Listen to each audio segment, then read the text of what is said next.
성도 여러분, 당신은 누구십니까? 당신은 그저 우연한 진화의 결과로 이 땅에 던져진 존재입니까? 아니면 위대한 설계자에 의해 의도된 걸작입니까? 세상은 우리를 그저 고등동물이라 부르며 가치를 깎아내리지만 성경은 오늘 전혀 다른 선언을 합니다. 온 우주를 만드신 하나님께서 창조의 마지막 순간 자신의 모든 지혜와 사랑을 쏟아부어 만든 단 하나의 존재가 바로 당신이라고 말입니다. 오늘 우리는 우리의 잃어버린 신분, 하나님의 형상에 대해 나누려 합니다.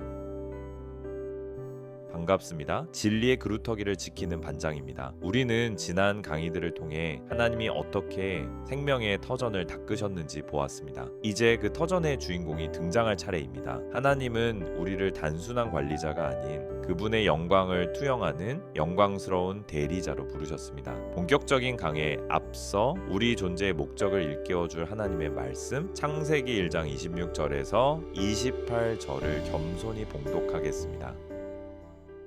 하나님이 이르시되 우리의 형상을 따라 우리의 모양대로 우리가 사람을 만들고 그들로 바다의 물고기와 하늘의 새와 가축과 온 땅과 땅에 기는 모든 것을 다스리게 하자 하시고 하나님이 자기 형상 곧 하나님의 형상대로 사람을 창조하시되 남자와 여자를 창조하시고 하나님이 그들에게 복을 주시며 하나님이 그들에게 이르시되 생육하고 번성하여 땅에 충만하라 땅을 정복하라 바다의 물고기와 하늘의 새와 땅에 움직이는 모든 생물을 다스리라 하시니라. 아멘. 성경은 인간을 창조할 때 아주 특별한 표현을 사용합니다. 우리의 형상을 따라 우리가 사람을 만들자. 이는 성부, 성자, 성령 하나님께서 인간 창조를 위해 거룩한 의논을 하셨음을 보여줍니다. 다른 피조물들은 명령 한마디로 존재하게 되었지만 인간은 하나님의 인격적이고 치밀한 계획 속에 탄생했습니다. 당신은 결코 대충 만들어진 존재가 아닙니다. 성삼위 하나님의 깊은 사귐과 사랑이 투영된 이 우주에서 가장 고귀한 존재입니다. 하나님의 형상이란 무엇일까요? 그것은 우리의 외모가 하나님을 닮았다는 뜻이 아닙니다. 하나님은 영이시기 때문입니다. 이것은 하나님의 도덕적 성품, 즉 거룩함과 의로움, 그리고 참된 지식을 공유했다는 의미입니다. 우리는 창조주와 대화할 수 있고 그분의 마음을 이해할 수 있는 유일한 피조물로 지음 받았습니다. 하나님을 닮은 인격을 가졌다라는 것, 그것이 인간이 가진 위엄의 근거이며 우리가 서로를 천하보다 귀하게 여겨야 할 이유입니다. 하나님은 인간에게 세상을 다스리라는 사명을 주셨습니다. 하지만 오해하지 마십시오. 우리는 이 땅의 주인이 아닙니다. 우리는 주인의 뜻을 받들어 통치하는 영광스러운 대리자입니다. 우리의 권위는 우리 자신에게서 나오는 것이 아니라 우리를 세우신 창조주로부터 위임된 것입니다. 대리자의 명예는 주인의 뜻을 온전히 수행할 때 빛이 납니다. 내 욕심을 채우는 통치가 아니라 하나님의 공의와 사랑이 피조물에게 흘러가게 하는 통치, 그것이 우리가 받은 사명의 본질입니다. 그러나 이 고결한 형상은 인간의 반역으로 처참하게 깨지고 말았습니다. 스스로 주인이 되려 했던 교만이 우리 영혼의 거울을 산산조각 냈습니다. 이제 인간은 하나님의 거룩함을 비추지 못하고 자신의 욕망과 부패만을 드러내는 비참한 존재가 되었습니다. 로마서 3장은 모든 사람이 죄를 범하였음에 하나님의 영광에 이르지 못하더니라고 증언합니다. 대리자의 직분을 망각한 인간은 이제 만물을 다스리는 자가 아니라 만물의 종노릇하는 가련한 신세가 되었습니다. 개혁주의 신학은 이를 전적 타락이라 부릅니다. 하나님의 형상이 완전히 사라진 것은 아니지만 그 기능이 파괴되어 하나님을 알 수도 사랑할 수도 없게 된 상태입니다. 깨진 거울이 빛을 왜곡하듯 타락한 인간은 하나님의 진리를 왜곡하며 살아갑니다. 이것이 인류가 겪는 모든 고통과 혼란의 근원입니다. 우리 스스로의 힘으로는 이 깨진 조각들을 다시 붙일 수 없습니다. 우리에겐 새로운 창조주, 새로운 형상이 필요합니다.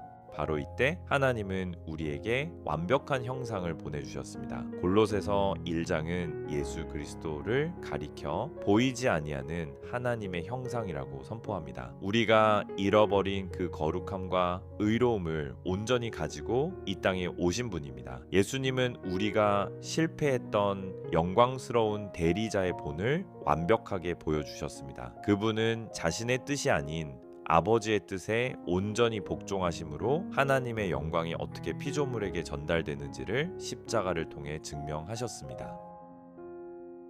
구원은 단순히 죄를 용서받는 것을 넘어 우리 안에 하나님의 형상이 회복되는 사건입니다. 에베소서 4장은 하나님을 따라 의와 진리의 거룩함으로 지으심을 받은 새 사람을 입으라고 권면합니다. 십자가의 보혈은 우리 영혼의 깨진 조각들을 다시 씻어내고 그리스도의 형상을 우리 안에 새겨 넣습니다. 이제 우리는 내 힘이 아닌 우리 안에 계신 그리스도의 영광을 비추는 존재로 다시 태어난 것입니다. 이것이 바로 거듭남의 기적입니다.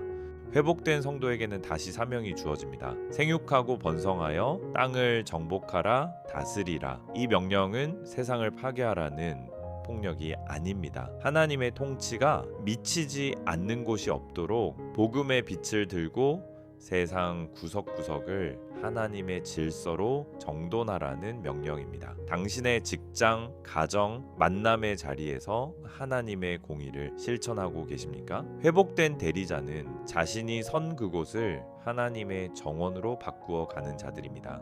하나님의 형상을 믿는 성도는 사람을 대하는 태도가 다를 수밖에 없습니다. 상대방이 가난하든 비천하든 관계없이 그 안에 새겨진 하나님의 흔적을 보기 때문입니다. 모든 인간 존엄성의 근거는 사회적 지위가 아니라 창조주가 부여하신 형상에 있습니다. 십자가의 사랑을 입은 대리자는 사람을 수단으로 여기지 않습니다. 그 형상을 존중하며 무너진 형상들을 그리스도께로 인도하는 일에 자신의 생명을 던집니다. 성도 여러분, 여전히 나의 영광을 위해 바벨탑을 쌓고 계시지는 않습니까? 대리자는 주인의 영광이 드러날 때 가장 행복한 존재입니다. 고린도전서 10장은 무엇을 하든지 다 하나님의 영광을 위하여 하라고 말씀합니다. 우리의 존재 목적은 나를 증명하는 것이 아니라 나를 만드신 분의 위대함을 반사하는 것입니다. 내가 부인되고 하나님만이 높여질 때 비로소 우리 안에 잠자고 있던 하나님의 형상은 찬란한 빛을 발하기 시작할 것입니다. 우리의 형상은 이 땅에서 완성되지 않습니다. 요한일서 3장은 그가 나타나시면 우리가 그와 같을 줄을 아는 것이라고 소망합니다. 주님 다시 오시는 그날 우리는 희미한 거울이 아닌 얼굴을 대하여 보듯 하나님을 보게 될 것입니다. 타락 이전의 아담보다 더 영광스러운 상태로 흠도 점도 없는 그리스도의 형상을 완전히 입게 될 것입니다. 그 영원한 안식과 영광을 소망하며 오늘 하루도 대리자의 걸음을 묵묵히 걸어갑시다. 오늘 4강 결론입니다.